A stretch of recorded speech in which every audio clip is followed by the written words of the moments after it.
The Trumpet Daily program begins right now. Today's world news, what it means, where it's taking us. I bring you the one and only possible message of world peace. This is a message of hope, tremendous hope. And he said unto me, you must prophesy again. The Trumpet Daily program begins right now. My proudest legacy will be that of a peacemaker and unifier. That's what I want to be, a peacemaker and a unifier. I'm pleased to say that as of yesterday, one day before I assumed office, the hostages in the Middle East are coming back home to their families.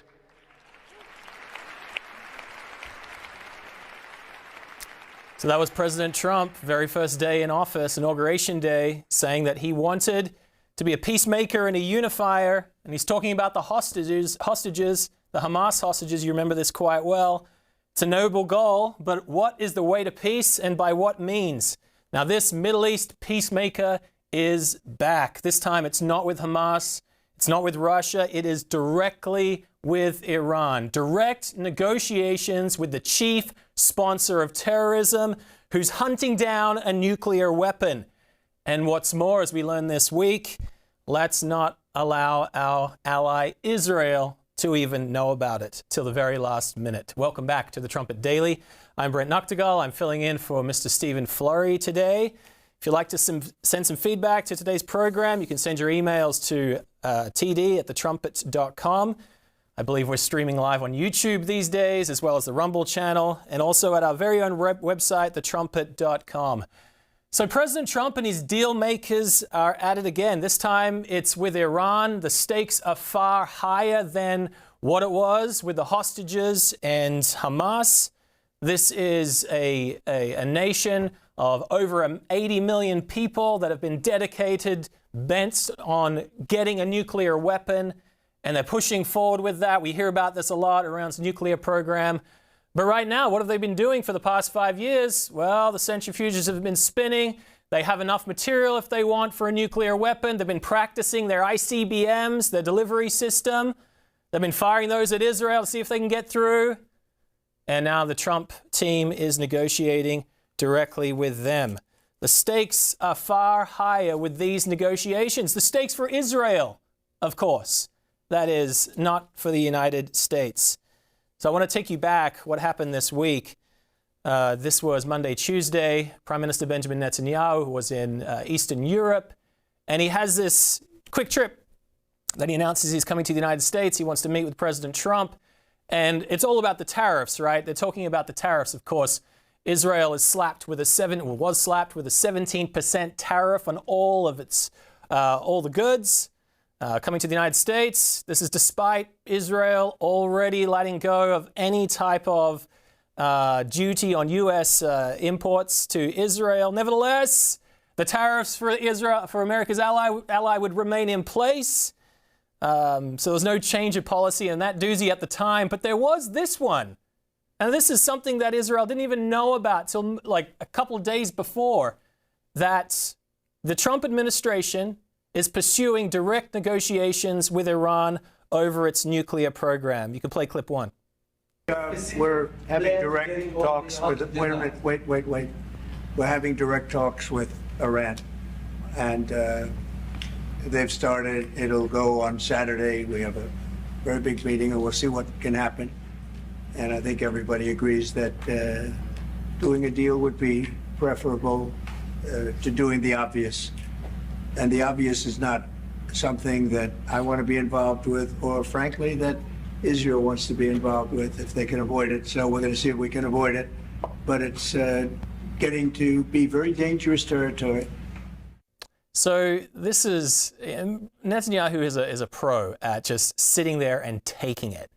But this was news. Like, this hadn't been announced to the public yet. And President Trump he's going to make this announcement sitting next to Netanyahu. He's like, wait. I have something very important to say. We are doing direct negotiations with Iran over its nuclear program. And it starts this Saturday, starts tomorrow. That's the plan, at least.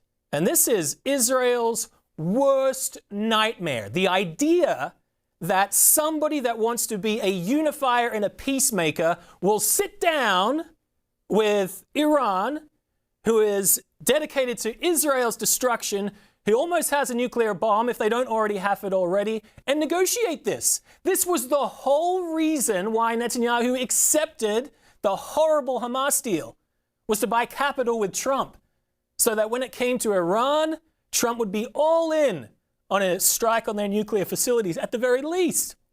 Now it comes to now, horrible Hamas deal goes through, and President Trump has said, nope, we're willing to negotiate with the Iranians. We want a deal with the Iranians. This is Israel's worst nightmare, Netanyahu's worst nightmare. He's probably wondering right now, why did I accept this Obama, Biden, Witkoff, Trump peace deal with Hamas, where I throw them 1,000 terrorists that are in our prisons and I get back some live hostages and some dead hostages? Again, the reason for this was because Israel knows they need be on Trump's good side for a strike, and they even need some of Trump's weapons for a strike on Iran's nuclear program. And then it comes out, he's went through the deal, and Trump is still wanting to pursue a nuclear deal, not military action against Iran. Now, you'll have to stay with me in this, because this is important. Again, you have the threat. Trump says, we're going to do a deal, and it's not going to be very good for Iran if they don't do a deal. This sounds very similar to what we heard before. Remember this. This was before Inauguration Day. This is 2 weeks before the deal. Actually, this was even far before the 2 weeks before the deal. This is clip 4. You can play that. All before I take office. All has to be paid if they don't release the hostages. Well, do I have to define it for you? Look, all will break out. If those hostages aren't back, I don't want to hurt your negotiation. If they're not back by the time I get into office, all will break out in the Middle East. And it will not be good for Hamas, and it will not be good, frankly, for anyone. All will break out. I don't have to say anymore, but that's what it is. And they should have given them back a long time. They should have never taken them. So I think that needs to be defined a little bit clearer. The reporter says, come on, you're asking me what that means. I think you know what that means. No, what does it mean when all hostages do not come back before Inauguration Day? What does that mean? Because you just said the same thing about Iran. I think the Israelis and anyone else should be asking this question. So what does it mean? I mean, you had actually an Israeli journalist in that Oval Office meeting, or the meeting with Prime Minister Netanyahu, who actually asked that question. They said, well, what does that mean? And he's again, okay, we don't need to go there. We don't even know what it means. And I think it needs to be defined. It definitely needs to be defined, taking what just was said there with Witkoff right by his side.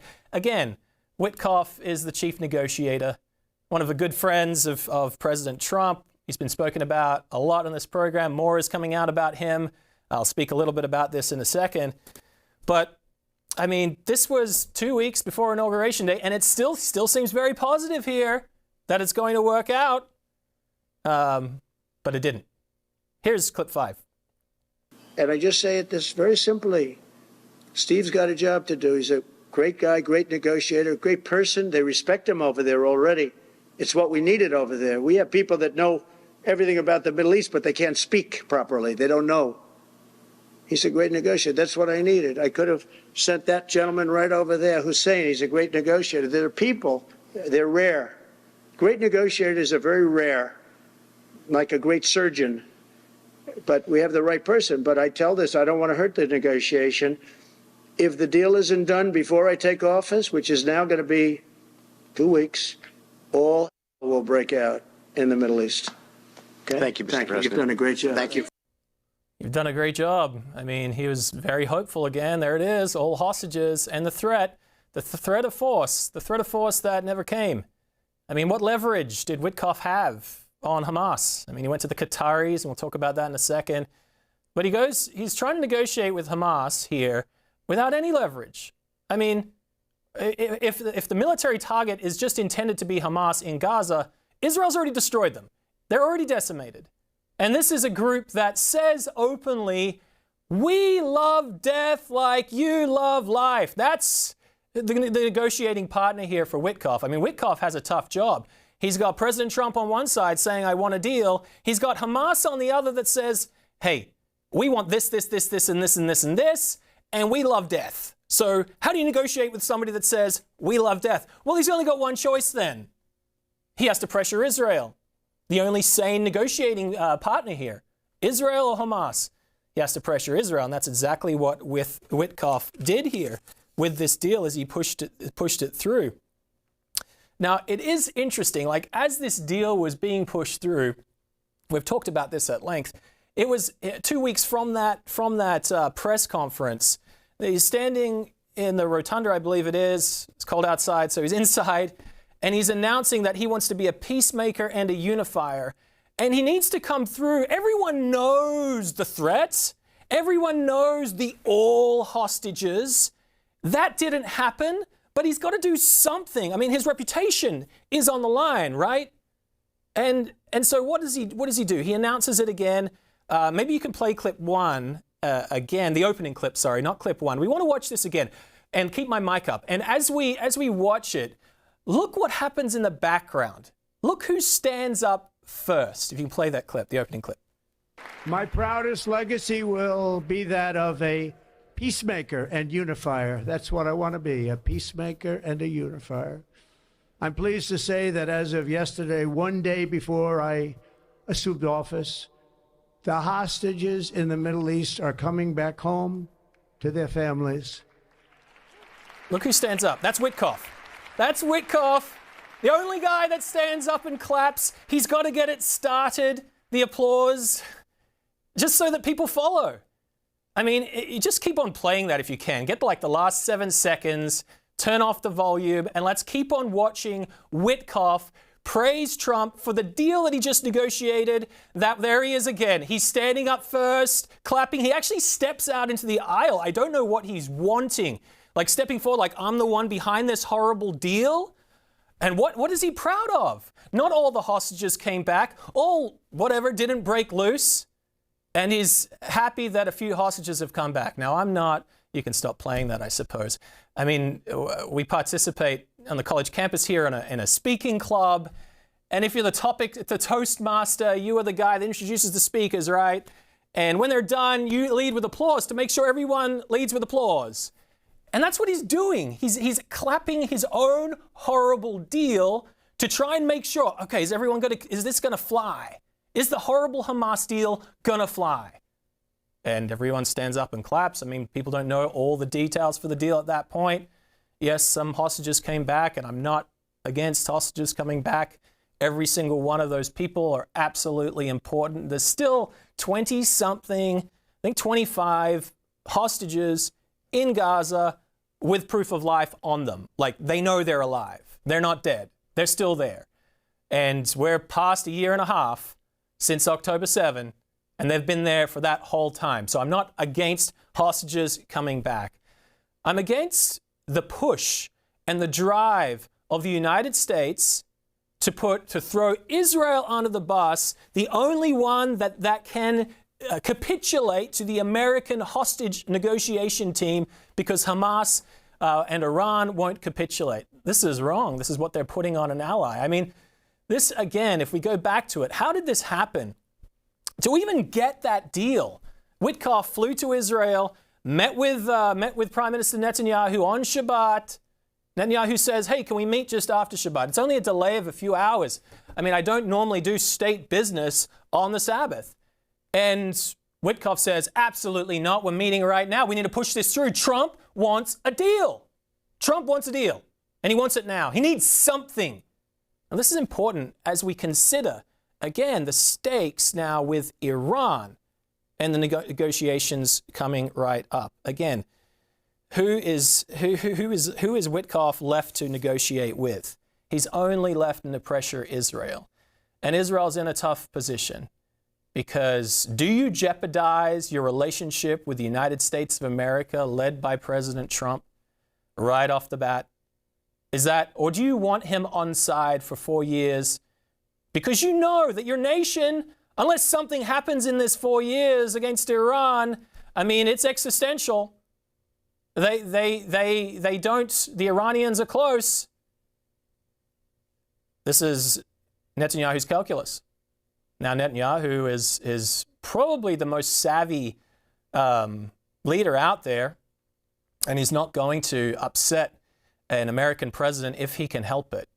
Now, Israel, it will actually choose its self-interest in the end. Netanyahu will choose self-interest for the nation, even against Trump in the end. And we'll talk about that towards the end of today's show. But again, you had to have this deal pushed through, and it was pushed through on Israel. And it happened.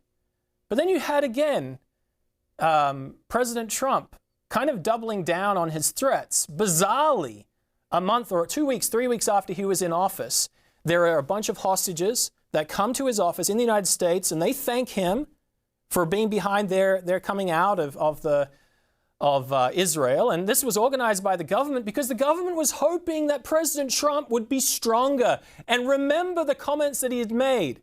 And so this personal testimony of the hostages that were in Hamas captivity for almost a year and a half at that time, they tell President Trump about what happened, and they look emaciated, and they don't look, they've been treated horribly. And President Trump noticeably has a visceral human reaction to this.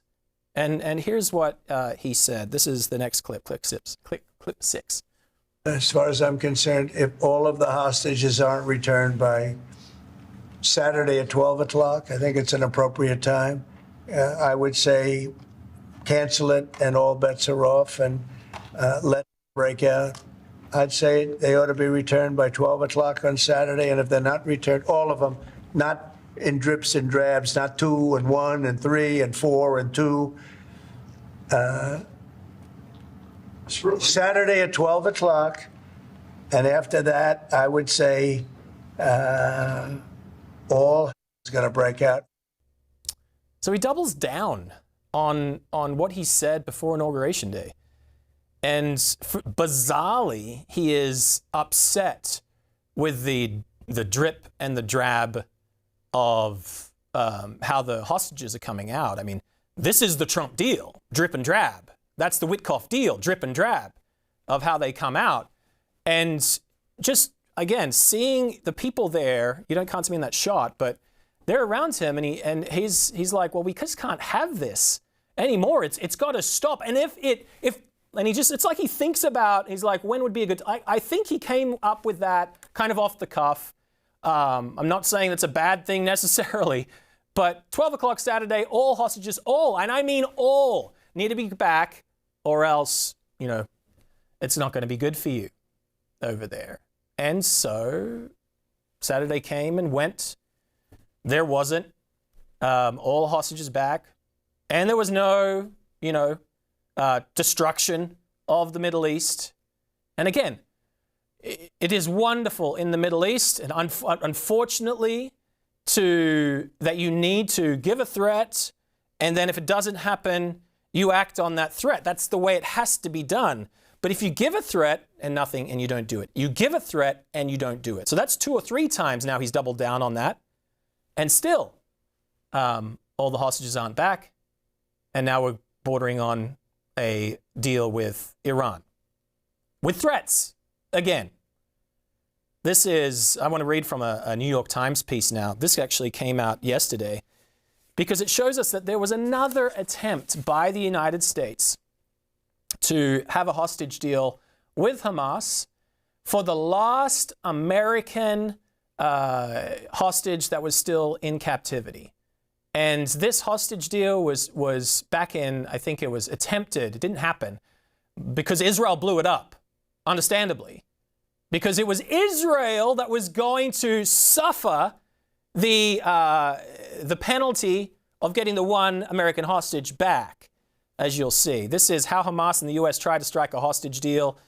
New York Times, whenever you have Ronan Bergman there, he's a great author, but I always think twice about reading this. But nevertheless, He's reporting on these facts here. He says the Americans were in a hurry.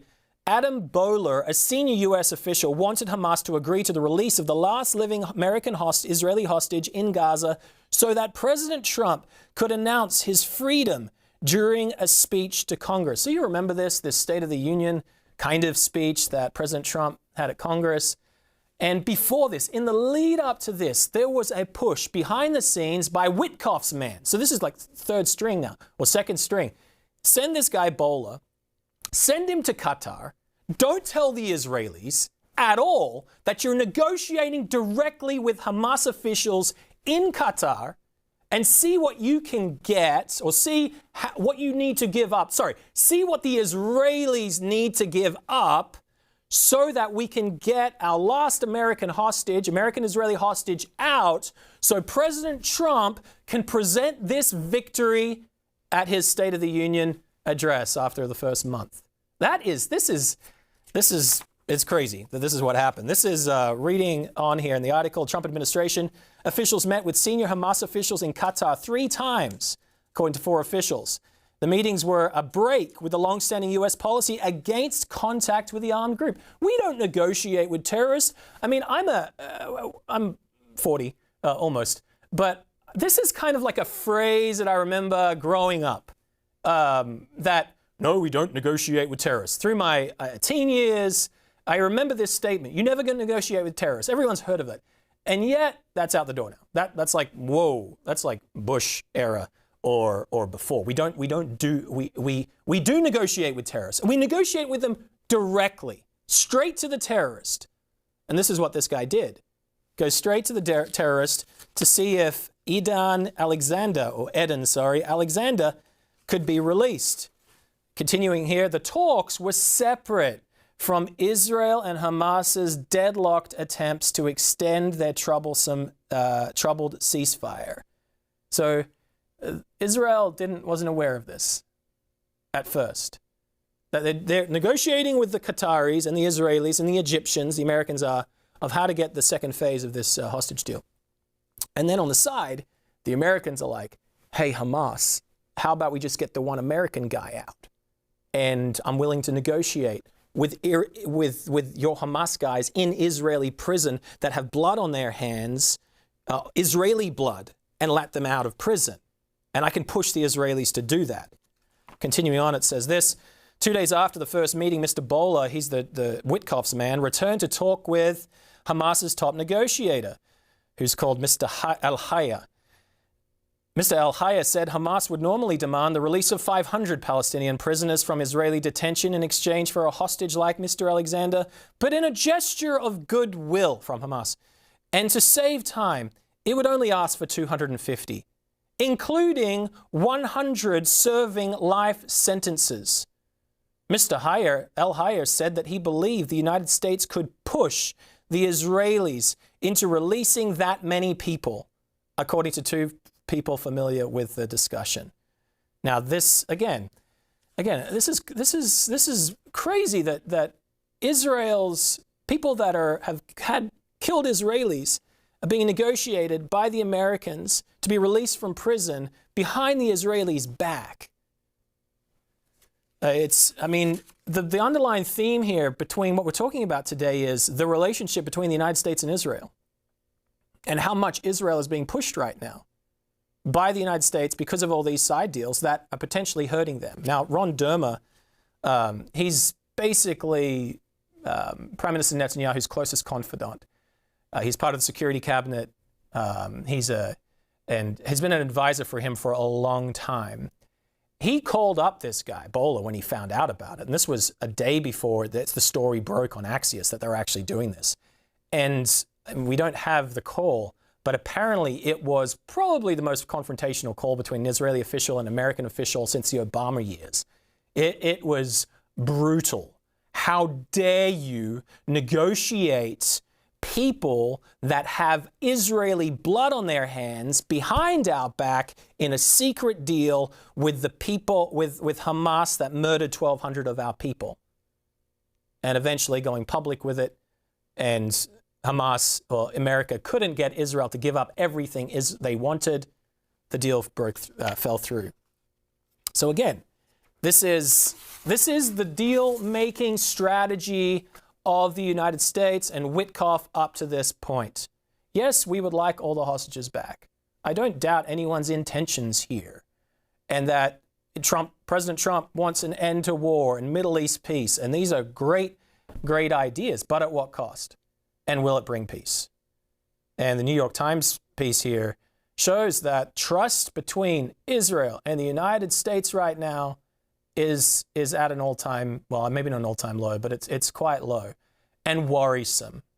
Because if this is how the United States negotiates with Hamas, and Israel has the most to lose, how are they going to negotiate with Iran, with Israel having the most to lose? So this new, let's talk about, I just want to talk about Witkoff a little bit, because another article just came out yesterday from Haaretz, and it's basically an interview with a former U.S. intelligence officer, Michael Pregent, and this was an interview with Yossi Melman of Haaretz. Now, Haaretz is totally left-leaning. It's like American PBS, New York Times, completely like that. And the reason that Michael Pregent wanted this interview to go to Haaretz, like people are commenting, is like, why in the world Haaretz? Why are you giving them this information? It's because, you know, the people that are that are in bed with the Qataris, they read Haaretz. And so, which he's trying to blow the cover on what's been happening behind the scenes with Witkoff, with American think tanks that are all getting paid by the Qataris, with American personalities, podcasters. There's evidence that Tucker Carlson's received some money from investment for his channel from the Qataris. And so, you know, when you've got the media in the United States and the think tanks, Brookings, Atlantic, that are all being paid in roundabout ways by the Qataris, and the Qataris are the ones that are negotiating for Hamas, you know, this looks like a pretty big problem. That the United States' citizen is being fed Qatari propaganda through American think tanks, American universities, and American media. That's what's happening, and Michael Pregent just wants to blow the cover on this. I mean, we have known about this for a while. I remember an article that Lee Smith wrote. I think it was for Tablet. This might be going back to 2014 or 2016. I'm not sure exactly. But he talked about how there was a new center for like a think tank in Qatar, in Doha, in Qatar, and how all these people are on the board and they're all getting paid. And then there's pro-Qatari elements that come out. Now, Michael Pregent, he just did an interview yesterday with Jonathan Tobin of the Jewish News Syndicate, and in that he talked about how that he was fired from his job that he'd worked for 10 years. For a think tank in Washington, D.C.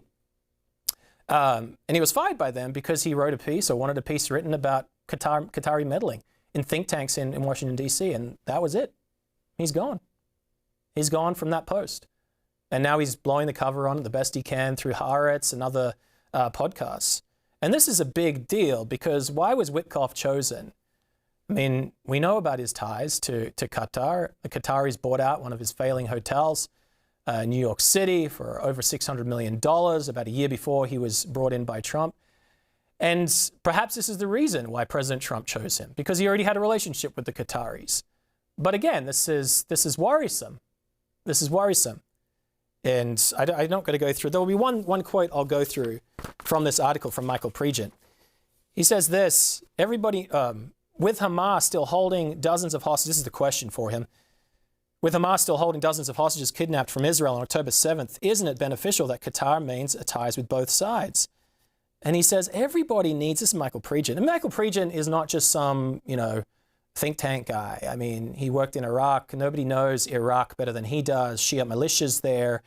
He was there for years, negotiating with the Sunnis, trying to have a strong support against the Iranian incursion into Iraq. I mean, he knows. He's been there he knows how the Middle Easterners think. quite well.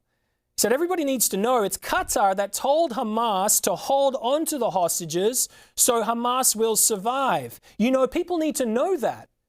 It's the Qataris that said, don't give up all the hostages. This is our negotiating point. Don't do that. And they're the people that, you know, is supposed to be the intermediary here between the United States and Hamas.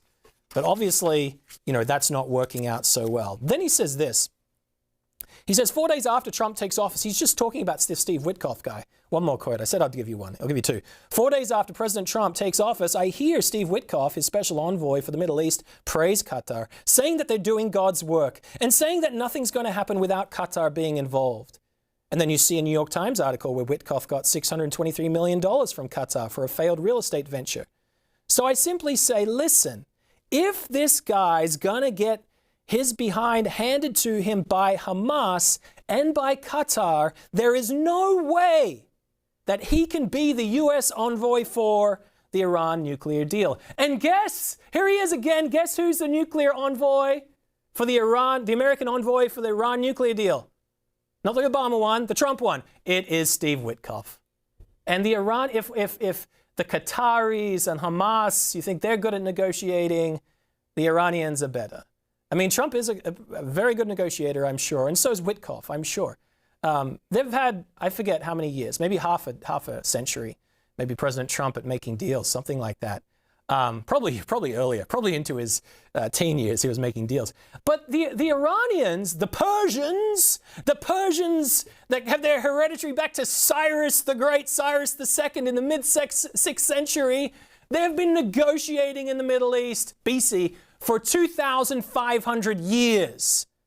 They have a little bit more practice at this.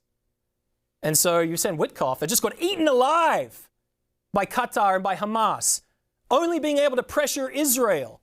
And he's going to lead up the Iran nuclear deal that's supposedly going to disarm Iran from ever having a nuclear weapon again. No wonder Israel is terrified about this.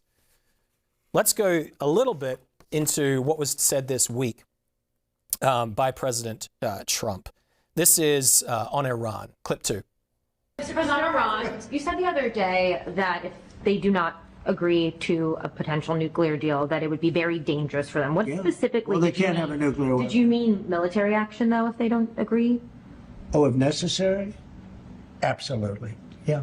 And do you have a deadline for these talks? I do. And You're talking about with Iran? Yes. Yeah, I do. Do you have something definitive this weekend, or do you see this as the start of a process? It's a start. Do you have a timeline? We have a little time, but we don't have much time. who is starting Because we're not going to let them have a nuclear weapon. So there it is again. I mean, the language is eerily similar to the ultimatum with Hamas. That was told time and time and time and time again. We're just not going to let them have a nuclear weapon. It'll be bad for them if they don't do a deal with us. And again, how's Israel feeling about this?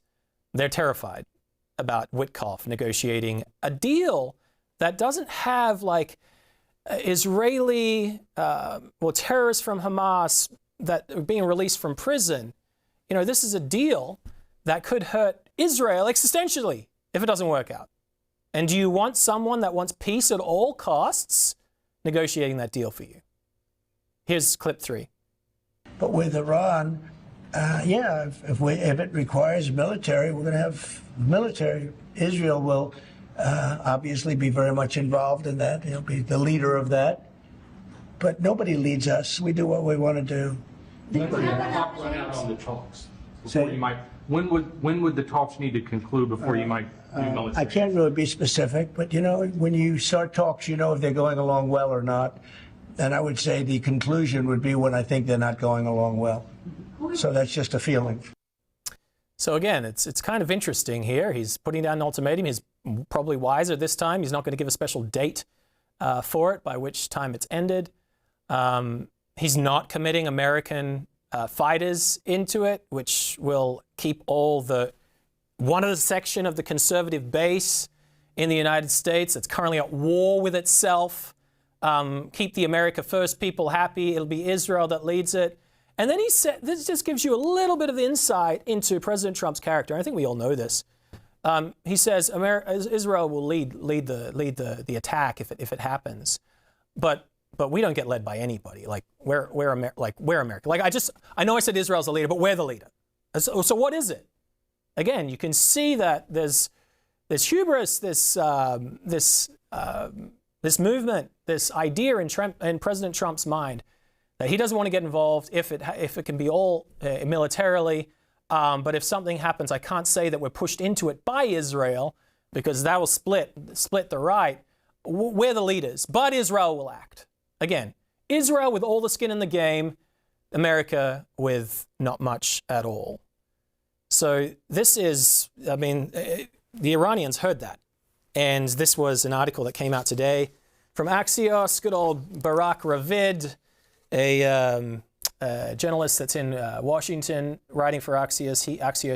He's like the Israeli person that receives the leaks. And so he's always going to have a breaking story. He said, this is an article entitled, Iran wants to explore interim nuclear deal in talks with the US. So an interim deal is not the deal. An interim deal is the deal before the deal. So like, oh, Trump wants a nuclear deal. And he's already said that he doesn't want war.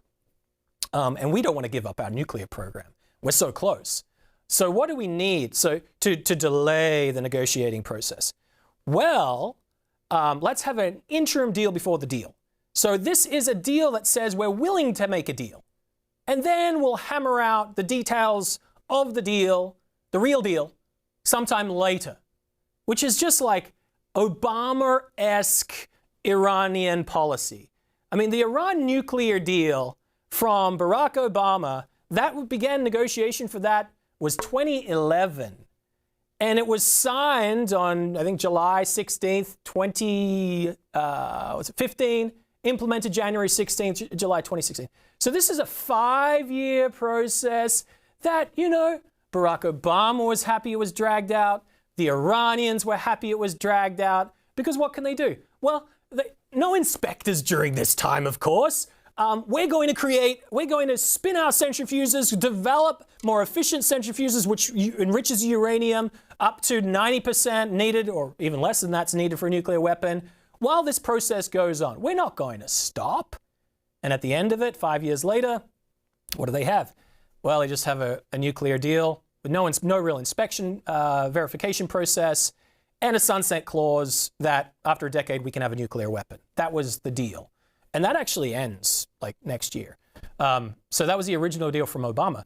Now, I'm sure President Trump knows that. He wanted to rip the America out of that deal, and he did. And that was great. And he ratcheted up the sanctions on the Iranians. And that actually worked quite well. It held them back for a time. But everyone in Trump's administration from the first time that was good actually on Iran and being very successful, whether it's Pompeo or Brian Hook, the guy that led it, they're out. New guys are in. And the new guys, they believe this. Let's play clip 7. I think he wants to deal with Iran with respect. He wants to build trust with them, if it's possible. And that's his directive to his administration. And hopefully that will be met positively by the Iranians. I'm certainly hopeful for it. I think anything can be solved with dialogue. So that was Steve Witkoff, again, on Tucker Carlson's show, who he also interviewed the Qatari prime minister, I believe it is, or foreign minister before. And he's had a whole host of anti-Israel propagandists out there on his show. But with Witkoff, again, Mr. Stephen Flurry's quoted this many times. Because this is on the other side of the negotiating table, is somebody that believes that everything can be solved by negotiation. And so that's how things start with the Iranians. Do they feel threatened by President Trump's ultimatum, where we want to sit down with direct negotiations starting tomorrow, or there might be some type of military action led by Israel that we're going to lead, but it'll be Israel doing it. Are the Iranians scared about that? Scared of that? People that are scared about that, people that are terrified of that type of talk is Benjamin Netanyahu and the Israeli people. If they believe that dialogue is going to solve the Iranian problem, then the Israelis are very worried that the Americans are leading that negotiating effort. Now, what would be a goodwill gesture from the Iranians, you think, when they hear Trump saying they want to negotiate?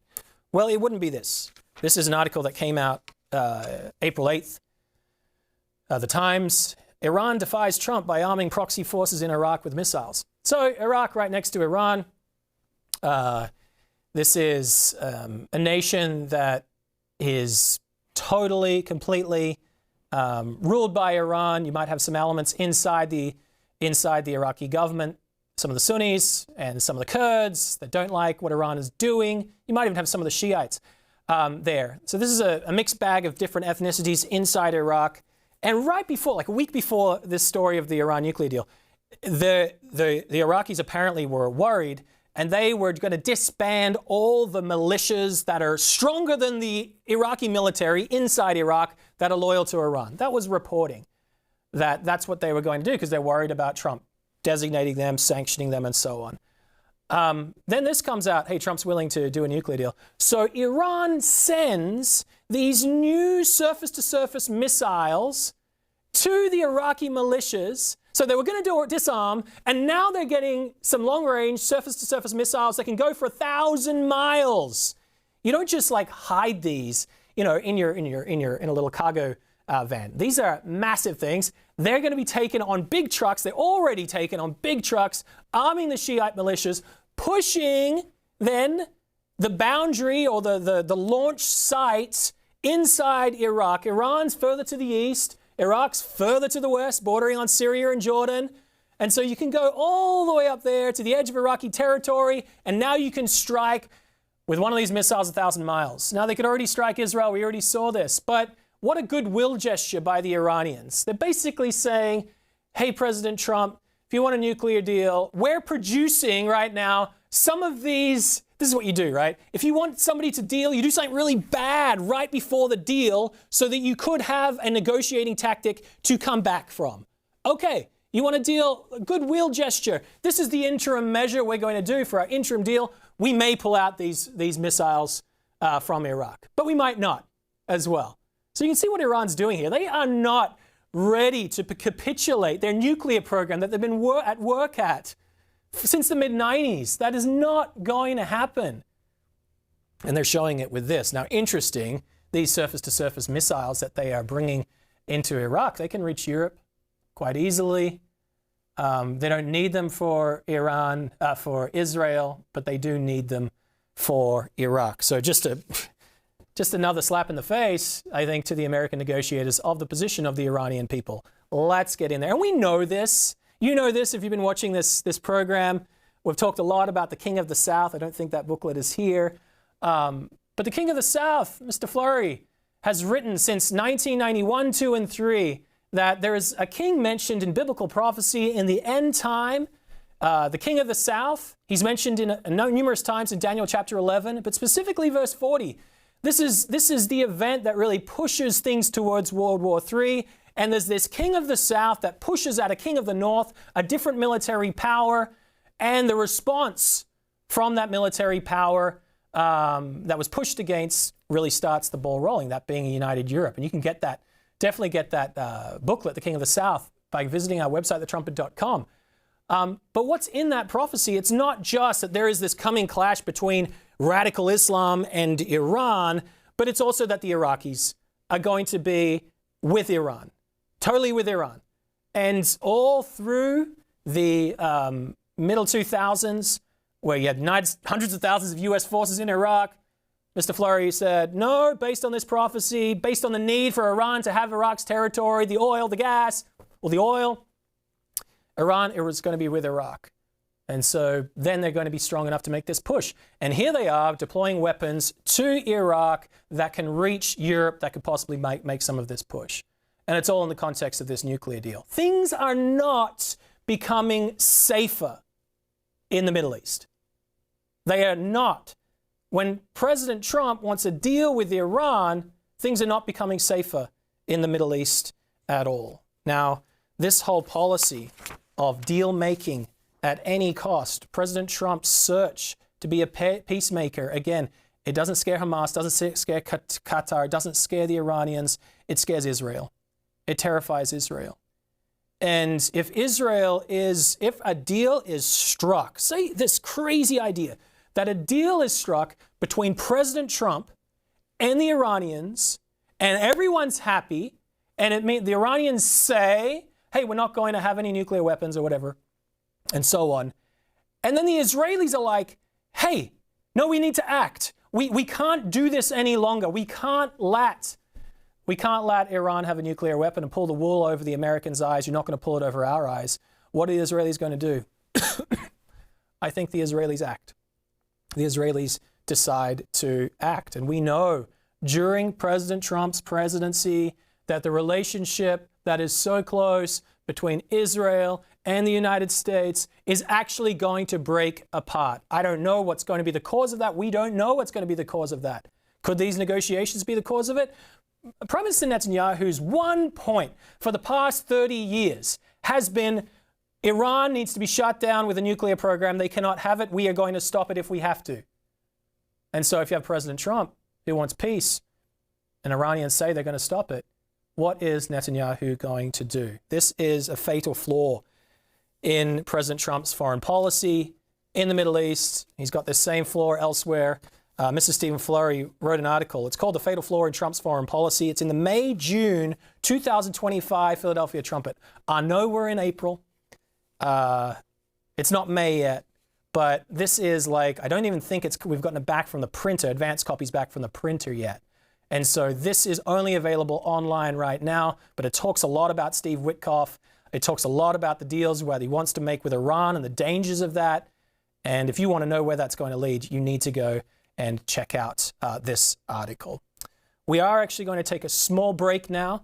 When we come back, I'm going to briefly update you on some really amazing things that the college here in Edmond, Oklahoma is doing in Jerusalem and here on campus as well.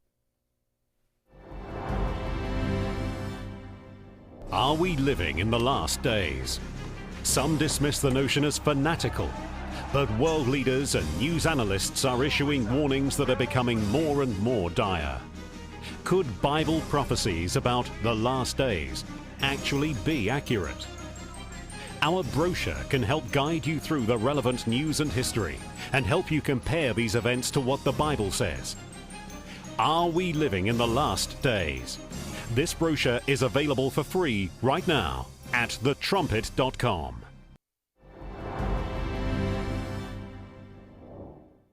Welcome back. I just wanted to update you a little bit on what we're doing here on the campus. Inside that big building behind me there, Armstrong Auditorium, we have an archaeological exhibit that's still running. This archaeological exhibit is called The Kingdom of David and Solomon Discovered. You guys can run some of those pictures if you want.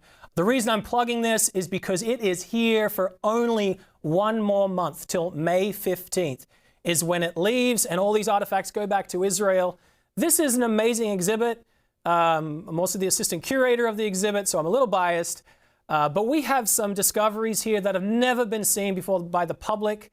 We have 10 items there that came straight from the ground in Jerusalem and basically went to be studied. And before they went to the Israeli museums, they came here to Oklahoma. And so if you're interested in the Kingdom of David and Solomon, 10th century BC, archaeological discoveries, this exhibit is something you want to travel to. We've had over 13,000 people come to see the exhibit. Over a third of the people that come to see this are from out of state. So they're driving at least 2.5 hours. We've had 48 of the 50 U.S. states have come to see the exhibit. So anyone that's in the know, Bible, archaeology, and the relationship between the two, they are interested in this exhibit and they travel for it. So definitely come out. You can spend an hour and a half here. I just gave a tour yesterday to a bunch of people here that were visiting, and it took me an hour and a half. So you can definitely spend some time here just north of, or in North Edmond here in Oklahoma. So that's one thing, these tours at the exhibit that I'd want to talk about. The other thing is the excavations currently that students from Herbert W. Armstrong College, where this program is filmed from, are over right now in Jerusalem. They work Sunday to Thursday, and they are working on an ancient part of Jerusalem. If you guys can put up the map so I can show people where this is and just give some detail. So you have the Temple Mount back there, the Al-Aqsa Mosque is right there, and then just south of the Temple Mount's called the Ophel. And this area that's right there in the corner, right by that road, we're calling it the Watergate excavations. This is an archaeological excavation inside this area where the remains there that we're trying to expose, that our students are trying to expose, dates all the way back to the time period of Solomon. So these are important excavations. We've been wanting to excavate this area for the past 10 years.